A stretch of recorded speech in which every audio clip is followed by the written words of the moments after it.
What's going on, everybody? Josh Engleman here from a lovely Doubletree Hilton in somewhere random Virginia. This is The Process. It is Wednesday, August 24th. Lots to talk about today. We had a big 15-game MLB slate yesterday, so we're going to take a look at exposures between the relay throw and the mini max for both five-man stacks and pitchers. Lots of interesting stuff to take a look at in that regard. And then we're going to take a look at college football contests for this Saturday. College football is kicking off. We've got college football content at stokastic.com. Great projections. I highly recommend you guys check those out. But we're going to take a look at what contests exist throughout Saturday. And I grabbed everything. And when I say everything, anything above 10K in prize pool. But there are 4 different slates that have a decent contest. So we definitely want to talk about that. Before we do anything, hit the like button, subscribe to the channel, hit the notification bell so you know when everything goes live. And then follow me on Twitter at Josh Engleman. Can't start yet, though. Got to talk about PrizePicks, presenting sponsor of this show. If you use the promo code AWESEMO, AWESEMO, you will get up to $100 on your first deposit to PrizePicks. So if you put in $50, they're only going to give you 50. But if you put in 100, they will give you 100. And I think that's what you're looking for. It's a great deal. There are so many tools, even free tools at stokastic.com that will help you out with your PrizePicks endeavors. OddsShopper would certainly go a long way for you if you want to use OddsShopper and PrizePicks together. We have PrizePicks specific tools behind the paywall if you're interested. Now, yesterday's relay throw and mini max. I'm going to start here. I did not play. The moment I ended the deeper dive, I hopped in the car, drove to where I am now. That was about 6 hours, got in at 12:30. I was in no position to be around at lock, which from what I understand did not go well. But unfortunately, I was very, very heavy on Tampa Bay, and that might have been able to work out for me, but not important. What is important is this. We want to look at the information on the screen right now, and I want to start with the 5-man stacks. I hope you guys can see this. I made it as big as I can. It was a big slate. I could probably just ignore the stuff. Yeah, that's what we're going to do. I'm going to ignore most of the bottom of the screen because it doesn't matter about these like non-owned stacks. What I want to point out is this, and let's make sure that's covering everything. It's almost covering everything. There's a very, very clear problem in the mini max, and I assume you guys can spot it. 78% of the relay throw yesterday, 78% of 150 maxers, let me be more specific. 78% of 150 maxers had 5-man stacks in the relay throw. That number was 61% in the mini max. And we're talking about a full 15-game slate. This is giant mistake number 1 for anybody playing the mini max. If you're not 5-man stacking at all, you're probably making a giant mistake. If you're only 5-man stacking a little bit, you're probably making a mistake. There's so much more stacking going on in the relay throw than the mini max. I think that this number should be quite a bit higher. Now, there's something to be said for the fact that the mini max is generally a larger tournament from a contest or from an entries perspective. So being slightly away from that stack might get you to the top, but we're talking about 150 maxers. So they're probably playing a little bit differently than an individual, just a one-off bullet here. You got to start stacking a little bit more in the mini max. If you're looking at this and your percentage of 5-man stacks is even lower than this, I would highly suggest bumping that up. With that said, Texas was 1% more owned in the mini max than the relay throw, and basically every other team of relevance was more owned in the relay throw. So if you're curious how uninteresting, I don't want to say uninteresting because they were still the most owned, but to see there be so much more opportunity for 5-man stacks in the relay throw and still be less than the mini max, I hope you can see what I'm trying to say. If you were playing Texas in the mini max, that's fine. You can still get there. You can differentiate with certain pitchers, but I think unequivocally, Texas was not a great option in the mini max yesterday. Certainly Houston and Colorado, the two biggest teams to be rostered in the relay throw over the mini max. They would have been great spots to get to, but a lot of these spots are just showing up quite a bit over. I would say Atlanta was probably not the best option in the mini max. It's easier to see what wasn't good than what was good, because basically everything was good for the relay throw just because of these raw numbers. But there's not much we could read into for Houston or Colorado, Toronto, Arizona, Kansas City, San Francisco. Like, most of these are just pretty similar in relationship. The major changes, Texas, Atlanta, Seattle to a degree, and then we work our way down, and it's just way, way, way too small of a mark. Now, I hope you guys get it.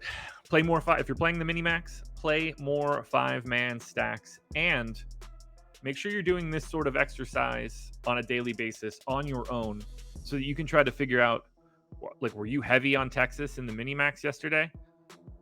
I can understand why. You should understand why you shouldn't have been. Now, pitchers, a little bit of a different equation for yesterday. Robbie Ray was the highest owned pitcher on the slate by far, and he should have been. He was more owned in the relay throw than the mini max. We're not surprised there. Certainly from a pitching perspective, we tend to see the best plays get concentrated a little bit more. I did not expect Pablo Lopez to be the second biggest gap, although it sort of makes sense just given who he is and who he plays for. But he was the second biggest bump up between the relay throw and the mini max. So if you were on Ray and Lopez in the mini max, you should feel relatively sharp. If you were on Corey Kluber or Tony Gonsolin, you should probably feel a little bit less sharp. Kluber, the biggest negative 3.1% here. So 11% owned in the mini max, down to about 8. Similarly, Gonsolin, 6.5 to 3.5. Easiest way to say that. Corbin Burns also a little bit lighter. Everything else was basically in line. Nobody really rostered Taijuan Walker in the mini max. He was rostered in the relay throw, but I wouldn't read it into 2% owned pitcher too much. But another thing that you guys can think about: Ray and Lopez were the pluses. Kluber and Gonsolin were the negatives. Let me know in the comment section why you think those situations happened, and let me know if you guys see anything in this 5-man stack data that you have some questions about. Let me know in the comments section what you guys want to know. That could be something that we dig into in the future. But for now, that's what we saw yesterday during the MLB contests. We'll have this again for tomorrow. But now, I think it's the most interesting thing we're going to do today. We're going to look at, I want to make sure that this is right, so pause. You guys don't know that there was a giant pause there, but I had to flip my stuff around because I don't have my extra monitors. So we're now looking at all of the 10K prize pool or more contests for Saturday for college football. This is what we've got going on. And the best contest that I think that you guys can get into is obviously, it depends on your financials, obviously. Like, if you're looking for the biggest score possible, then the main slate on Saturday has got a $15 120K prize pool contest. And the payout's great. But to max it, it's going to cost you $2,200.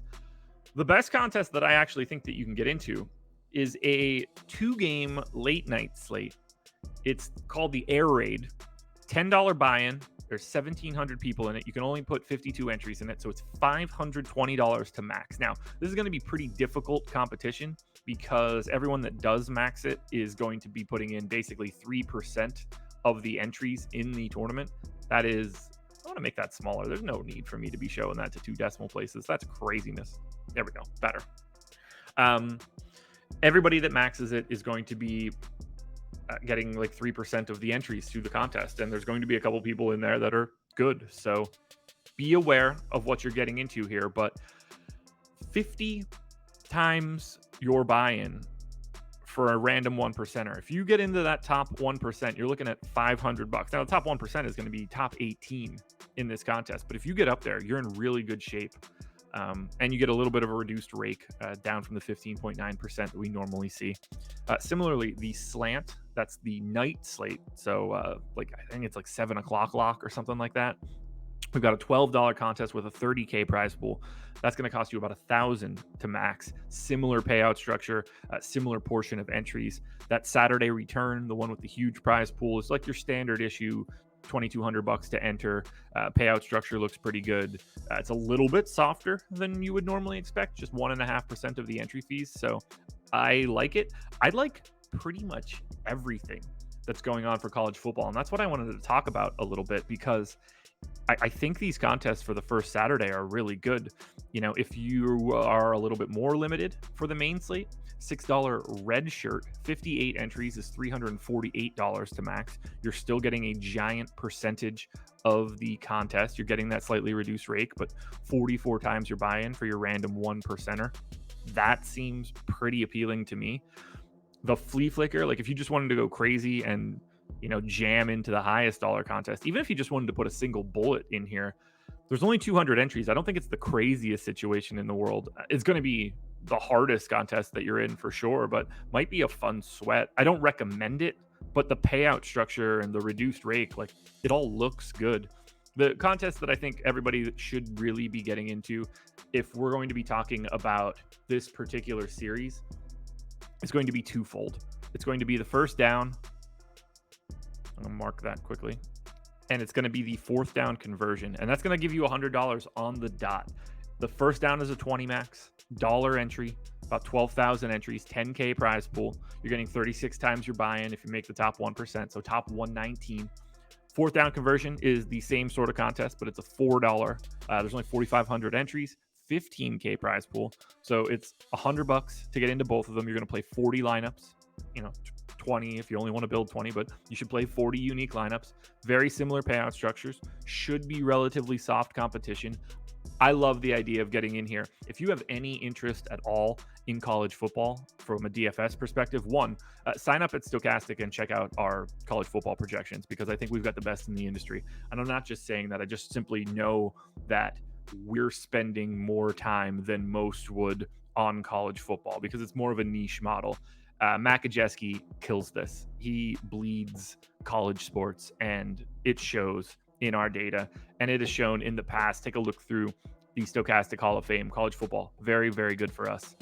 But there's the $100 that you would want to do from this particular show. Now, if you want to get into the marching band or the area, they're not the best contests in the world. I think this is what we're looking for. If you're willing to spend a little bit more, that air raid on the late slate, that is the best contest that exists, in my opinion. I hope the audio is good here, guys. This is haven't done a lot from a hotel room. I feel like my co-host shipped my money here, but I don't have cool handprints or whatever on the wall. So anyway, guys, that's going to be it for the process for today. Thank you for joining me. If you have any other things that you want to see, let me know. I was going to look at MMA contest, but there is no UFC card this weekend, which is kind of annoying. So we're going to have golf kicking off soon. We'll definitely be able to take a look at some showdown golf. I'm guessing showdown golf will look pretty good for maybe like Thursday, or maybe I'll record Thursday night, something like that. But we'll get something good for golf. Maybe we'll touch base on something else that we haven't really looked at, but keep your eyes peeled for that. Like, subscribe, notification bell, all that good stuff. PrizePicks is the sponsor. Use that promo code AWESOMO. Good luck on everything you're doing, everybody. I'll talk to you tomorrow.